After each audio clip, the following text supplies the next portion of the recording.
Welcome back, young masters. When we talk about the apocalypse in video gaming, we picture dragons, demons, or ancient curses. But in the KAIFENG of Where Winds Meet, the end of the world doesn't arrive on wings of fire. It arrives as inflation. The deadliest weapon in this story isn't a legendary blade, it's currency, cold, mundane, mass-produced coins that can topple kingdoms without a single sword being drawn. Today, we're stepping into the Northern Song dynasty, specifically the year 962 AD. To outsiders, the capital city of Kaifeng looks like paradise, a city of lantern-lit streets, flowing wine, and poetry recited under moonlight. But pull back the silk curtains, and you'll find something far darker, a city literally consuming itself from the inside out. The main storyline here starts simple, a missing person case, but it spirals into a conspiracy so vast it threatens to bankrupt an entire nation. They call it the 10 coin case. It's a story about a government so desperate to wage war that it bleeds its own people dry, about a mythical golden creation vessel that promises infinite wealth but delivers only ruin. And at the center of this storm stands one person, or perhaps one monster, who believes the only way to save the world is to shatter it first. So pour yourself a drink, maybe some parting tears wine if you're feeling thematic, and settle in, because we're about to unmask the heroes, the villains, and the twisted logic of a city, where the line between savior and terrorist is razor thin. The tragedy of Kaifeng is born from a fracture in the world itself. In the north, we have the newly established Northern Song dynasty, led by Emperor Zhao Kuangying, a military genius with grand ambitions. They've got the iron, they've got the armies, their goal, total unification. Conquer the south, reunite China under one banner. But here's the problem. War is obscenely expensive, and the emperor's treasury, dangerously empty. In the south, we have the Southern Tang Kingdom, militarily weak, outnumbered, outgunned. They know they can't win on the battlefield. So they pivot to a different kind of warfare, economic sabotage. This is where the game brilliantly applies a real-world economic principle called Gresham's Law. And if you've never heard of it, don't worry, neither had most people in 962 AD. Here's the simplified version. Bad money drives out good money. Let me explain how this works. The Northern Song uses high-quality copper currency, stable, reliable.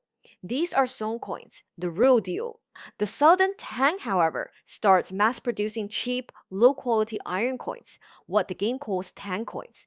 These things are practically worthless. But they flood the northern markets through underground trade routes, black markets, and corrupt merchants. The result? Catastrophic inflation. Think about it this way. Imagine you run a shop. Yesterday, a loaf of bread cost 1 copper coin. But today, someone shows up with 10 iron coins that are technically legal tender, but worth a fraction of what copper is. What do? You raise your prices overnight, and when everyone does that simultaneously, the entire economy starts rotting from the inside out. The Song government panics. They're trying to fund a war, but their own currency is collapsing. So they issue what might be the most brutal policy in the game's lore, the coin seizure order. Here's what it means in practice. The government forcibly confiscates all Tang coins from its own citizens.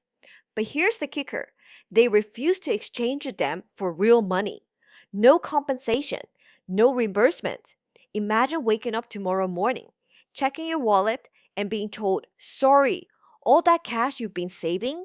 Illegal now. Hand it over. You get nothing in return. Overnight, the poor of Kaifeng, the people barely surviving in the slums of Forsaken Quarter, are financially obliterated. When you, the player, first arrive in the city, you get robbed almost immediately. Your wallet? Gone. And worse, the most precious thing you carried, a jar of wine from your hometown, your last connection to home, stolen in a scam. It's a harsh tutorial, but it teaches you the single most important rule of Kaifeng. In this city, money weighs more than life. Every grand conspiracy needs an architect. And Where Winds Meet gives us one of the most morally complex characters I've seen in gaming this year. Winwo Che, the so-called Ember of the East. But that name, that's just a mask. To understand the Emperor of the East, we need to look at the three phases of this person. Phase 1, the masterminds. To the public, he's the theatrical genius behind the Golden Creation Vessel scam, a massive mythical bowl that supposedly generates gold out of thin air. It's a con, a spectacle, a middle finger to the government. The message is clear.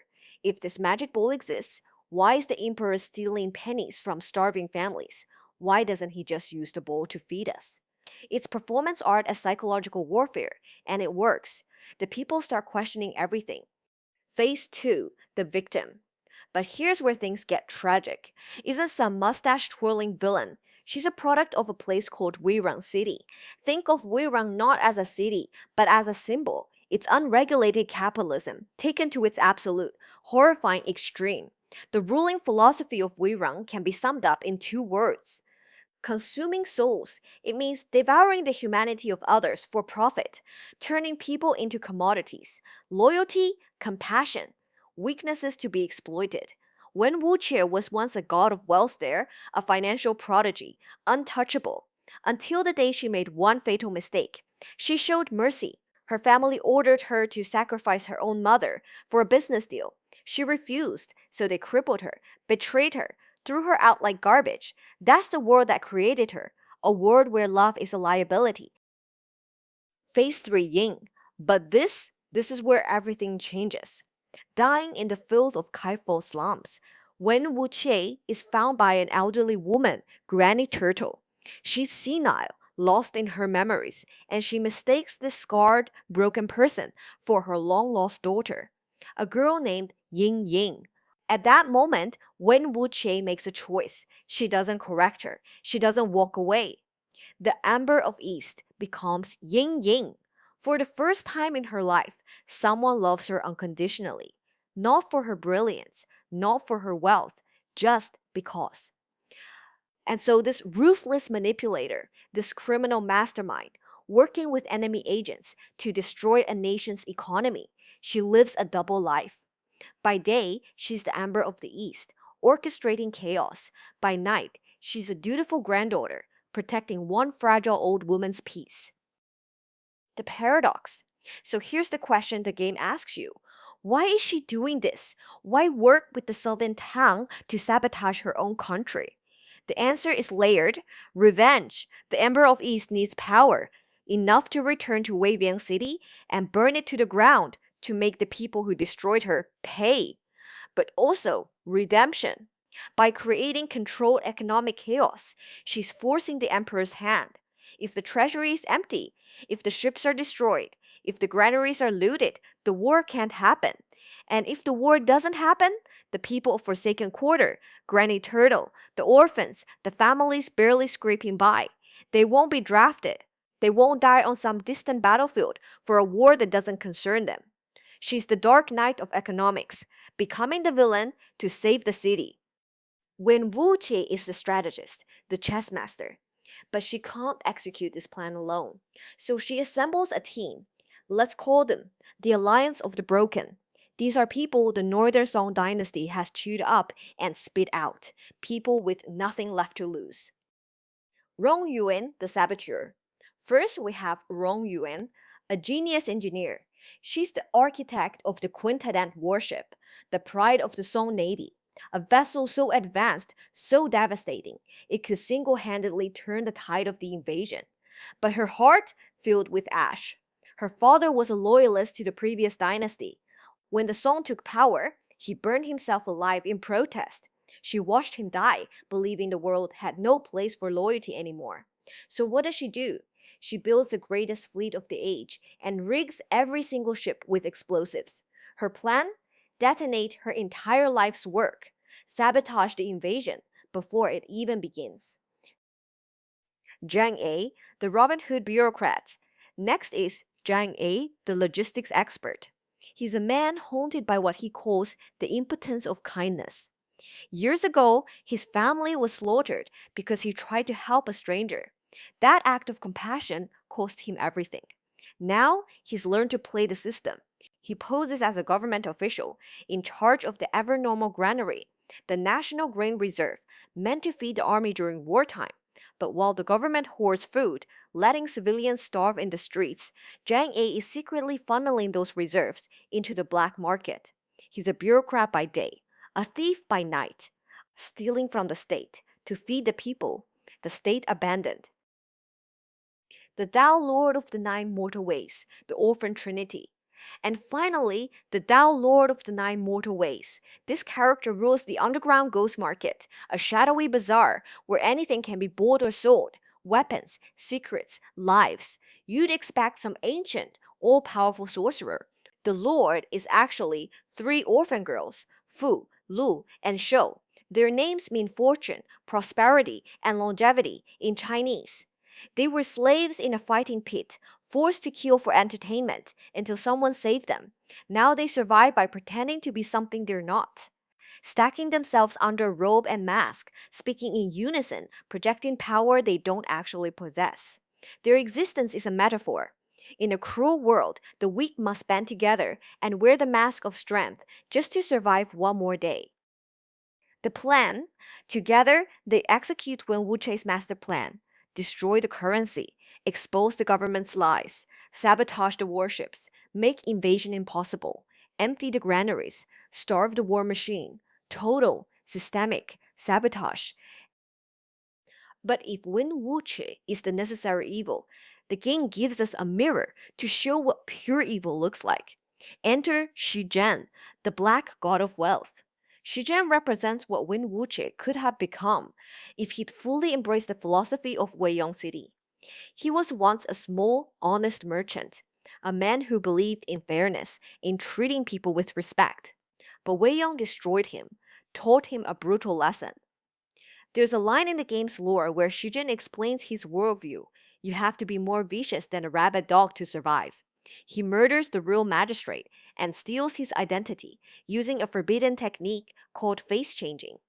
Now, as the fake Judge Shi, he enforces the coin seizure order with sadistic glee, but he doesn't do it for the state. He doesn't even do it for profit. He does it because he enjoys crushing the weak. He turns the furnace into a literal cult of currency, feeding human lives into the flames, smelting iron coins from the ashes of the broken. He's the embodiment of systemic cruelty without any of Wen Wuchei's redeeming humanity. Everything converges at the furnace. And you're drowning. You're locked inside his treasury, an illusion realm that feeds on your deepest desires. That crushing weight on your chest, it's not the god pressing down on you. It's you, your own greed, your own cravings, magnified 1,000 times and turned into chains. In a realm built from pure desire, how do you fight a deity who embodies greed itself? But there's something in your pocket, something small, something Yin Yin gave you before you left. A coin. The coin starts to hum. And through that vibration, you hear something impossible, cutting through the illusion like a blade through silk. Not war drums, not screams, a song. The melody shatters the spell. Suddenly, you see the real battlefield beneath the lies. You, a young master who wandered out of a utopian blissful retreat. You're not here for glory. You're the blade for people who can't lift one themselves. You're the voice for those whose throats have been cut by policy. Some people in this world are so rich that taxes are just abstract numbers on parchment. But for the people saying right now, one coin is the difference between their child eating tonight or going to bed hungry. That night, the citizens of KAIFENG witnessed a hero standing atop the celestial furnace, bringing down a god who'd ground them into dust. They couldn't see your face through the smoke and flame, just a silhouette against the fire, just like the golden leaf hero from the old legends. No one knew who you were, and it didn't matter. The conspiracy unravels in fire. The golden creation vessel, the miracle machine that promised endless wealth, explodes. It was alive from the beginning. At the harbor, Rong Yuan detonates the massive warships meant for conquest. 12 years of work, gone in an instant. Food reserves go up in flames. Emperor Zhao Kuangyin finally sees the truth with his own eyes. He watches his ambition to unify the realm turn his capital into a graveyard. He sees that his people would rather believe in a mythical treasure pot than trust their own government. That's the moment an emperor realizes he's lost something far more valuable than territory. 15 days later, a new edict goes out across the empire. The coin seizure order is rescinded. Citizens can now exchange their worthless town coins for new currency at official rates. And in a twist of historical irony, this crisis inadvertently sparks the creation of the world's first paper money, jiaozi. The immediate crisis is over, but the cost, China's war of unification, is delayed by 12 years. Wen Wuche wins this round of the game, but victory demands a price. Her path leads back into the belly of the beast, Weiyang City, where darker schemes are already in motion. Before she leaves, she says goodbye to Granny Turtle, not as the ruthless Ember of the East, but as her daughter, as Yin Ying. If you enjoyed this deep dive into Where Winds Meets Kaifeng arc, drop a like and let me know in the comments what you thought. Was Wen Wuke a hero or a villain? Where do you draw the line? Next time, we'll be exploring the hidden threads woven into the upcoming Kaifeng map expansion. This story is far from over. Until then, Wanderers, watch your wallets.